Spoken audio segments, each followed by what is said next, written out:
ড্রাইভারকে বলো গাড়িটা পাঠিয়ে দিতে, আমি একটু বের হবো। দোস্ত না, বন্ধু আফজাল, কেমন আছো? কে আপনি? আমি চিনি না। তুমি আফজাল না বন্ধু? তুমি আফজাল না? আমি আফজাল। হ্যাঁ, আমাদের বাড়ি ধামরাই ছিল না, একত্রে আমরা পড়ালেখা করছি না দুইজনে, মনে নেই তোমার? একসাথে একই ক্লাসে দুইজন আমরা প্রথম বেঞ্চে আমরা বসতাম, তোমার সেগুলো মনে পড়ে না? তুমি চিন্তাছো না? আমার মনে পড়ে না। একত্রে আমরা ছিলাম, দুজনে বসে গল্প করতাম, ক্লাস করতাম, একটু মনে নেই আপনার? একসময় আমার কিছু ছিল না, তখন আমাকে কেউ চিনে নাই। এখন আমি টাকা পয়সা ছাড়া আর পরিবার ছাড়া আমি কিছুই চিনি না। এক সময় টাকা পয়সা ছাড়া, এক সময় আপনি আমার ক্লোজ বন্ধু ছিলেন।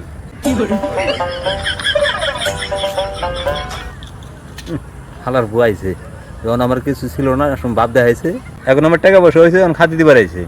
আমি নিশ্চিত হালার বউ ফকিরে আছে গা।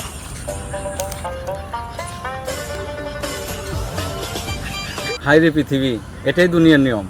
এক সময় আমি যাকে অবজ্ঞা করতাম, অবহেলা করতাম, কত কিছু চিনতাম না, সবাইকে আমি দূরে ছেড়ে দিতাম, আজ আমাকে কেউ চিনছে না। টাকা পয়সা ধন দৌলত থাকতেই পারে, কিন্তু মানুষকে অবজ্ঞা বা তুচ্ছ জ্ঞান করা কখনো উচিত নয়, কারণ প্রকৃতির এই নিয়ম, আজ আছে কাল নেই। অতএব আমরা সবাই সবাইকে ভালোবাসবো, কাউকে তুচ্ছ জ্ঞান করবো না।